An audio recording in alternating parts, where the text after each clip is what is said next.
This is my thoughts and prediction video for the David Haye versus Arnold Gjergjaj fight. Now, Arnold Gjergjaj is 6'5", and I've said previously, in comments anyway, that David Haye has problems with boxers over 6'4", and I'm going to give some examples of that first.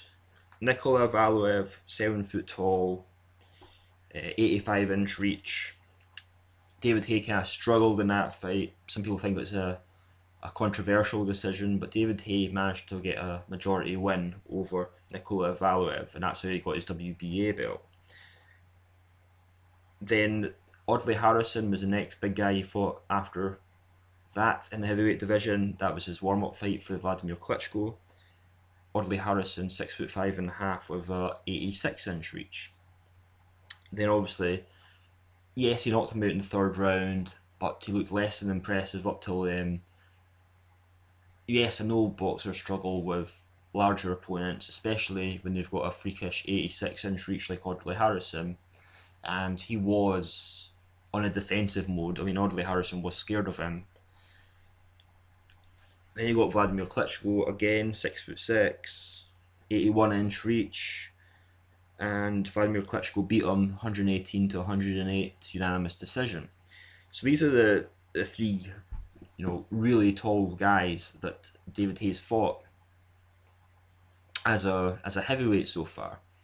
The other fighters he's fought have been about his height or smaller, and he's looked very impressive against them. He's looked explosive, exciting, impressive knockouts.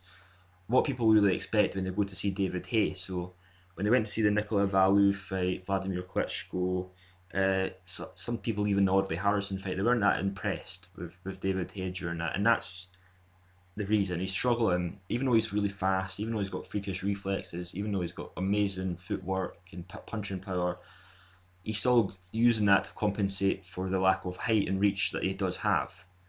Because it doesn't matter how fast you are, it can be made up for by your opponent having more reach and more height. So you have to be really skilled as well, is what I'm saying. So now, Arnold Gjergjaj doesn't quite qualify in that because he is smaller than him for a start. He's 6'5", and also his reach is unknown.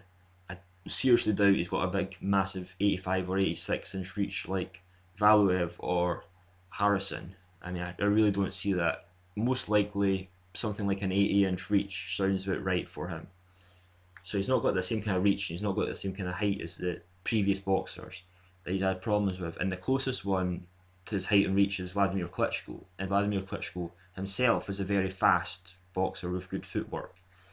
And Arnold Gjergjaj just is not like that at all. When you watch Arnold Gjergjaj, his footwork's not that impressive. I mean, I'm not saying it's awful. It's not plodding, but it's not that impressive. I mean, some good points to him is he's tough. He's showed heart before in his fights. He does have the stamina to go 12 rounds. His punches can be quick. He can be quite sneaky with his punches sometimes. And obviously he's a big guy and he's heavy. But his weak points is he holds his left hand far too low in the ring. And when he's in punching distance of the other person as well, he holds his left hand right down at his waist. And he also leans in with his face. I mean, that's something that David Haye's going to be exposed quite easily. Yeah, and then he throws his jab, and then he brings it right back down to his waist, leaving him open for the counter against David Haye. I mean, that's another massive thing I noticed. I mean, that's something that David Haye's going to be able to capitalise on quite early, I think. And another thing is, he seems to get caught in the ropes very easily, and he absorbs punishment on the ropes. He doesn't just get on the ropes and away again, even though his opponent that he has fought previously, I've seen, was actually hurting him in the ring. When he did get caught, and he got caught again, round after round after round in the fight, he just absorbed punishment instead of just slipping off the ropes quickly enough. And I mean, you can just see David Haye really capitalising on this guy in these sort of situations. The boxer I'm talking about he was fighting is Denis Bakhtov. Now, how will you know this Denis character? this boxer fought Anthony Joshua, sorry, I think the end of last year, and Anthony Joshua just blasted him out in 2 rounds, just like a journeyman. I mean, completely outclassed him. I mean, Dennis wasn't getting into him at all. But Dennis went with Arnold Gjergjaj 12 rounds, and the decision was 116, 111 to Arnold Gjergjaj. So he got knocked down by Dennis during that fight as well. And Dennis has a lot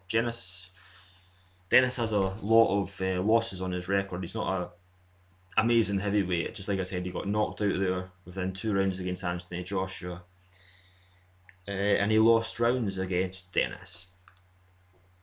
Now, the thing when I look at the record of Arnold Gjergjaj, the first thing I noticed when I was looking through it is a lot of the opponents he's fighting is like 300th in the world, 200th in the world, 155 in the world. He only fought Dennis. He was the best fighter he ever fought. He was top 7. He was in 70th in the world. Dennis. That's the best opponent he's ever fought. One guy in the top 100. The rest of them, yeah, they've been the other extra 28 fights, but they've all been against guys that are very lowly ranked. They're not guys you could tell that he's very impressive against at all. The only fighter he's fought like that is Denis Baktov. So the first thing I thought, this guy reminds me of Gary Cornish again. He's built up this record against really lowly ranked guys, and he's also another similar thing is he's tall and he looks like a big guy like Gary Cornish. So I looked up through Gary Cornish's record, and Gary Cornish and Arnold Gjergjaj have a common opponent, and that's Zala. Zoltan Zala. Now, Zoltan Zala actually got knocked out by Gary Cornish in the 4th round, but Zoltan Zala was good enough though to take Arnold Gjergjaj the distance. He took Arnold Gjergjaj the distance, and the decision at the end was 78-74 to Arnold Gjergjaj. Obviously he won because he's undefeated, but he lost 2 rounds. He lost 2 rounds to Zoltan Zala, a guy that Gary Cornish actually managed to beat quite decisively and knocked out in the 4th round. And everyone remembers what happened to Gary Cornish when he fought Anthony Joshua. He got flattened in the 1st round. So I've looked at him, I've examined Arnold Gjergjaj's skill, I've looked through his record, I've watched a few of his fights, I've watched his best fight, all of it, and I've looked at him compared to, well, Anthony Joshua's not the best one, but Gary Cornish, and he's pretty much at that level at best of Gary Cornish, and we all know what happened to Gary Cornish against Anthony Joshua. I don't see any reason.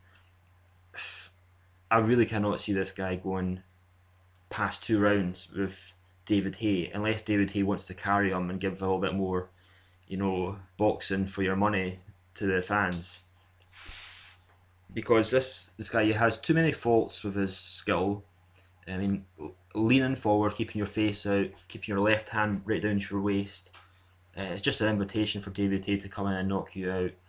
Just throwing your jab and then bringing it right down to your waist just leaves you open to the counter. Staying on the ropes and letting the guy beat up on you with a combination is just going to get yourself knocked out against David Haye. Just like I say, fought a guy that Gary Cornish fought and knocked out in the 4th round. Lost rounds against him.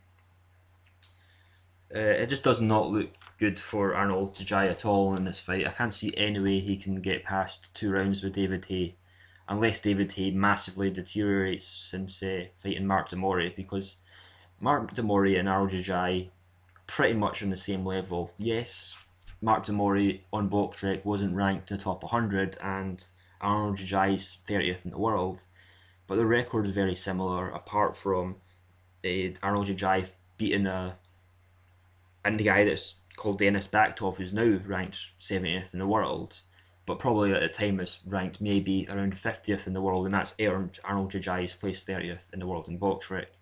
And the reason he's got an undefeated record is because the level of the opponents he's been fighting have been pretty poor. And when he did step up to fight Denis Baktov, who Probably at that time he was ranked about 50th in the world. And then his back. And he said pretty much the same level as a Gary Cornish who got stalked within a round against Anthony Joshua. And that David Haye's power is pretty much at the same level as Anthony Joshua's, I would say. So if Anthony Joshua can knock out someone at that level in the first round, I'm sure David Haye can, especially with the weaknesses that Arnold Gjergjaj has.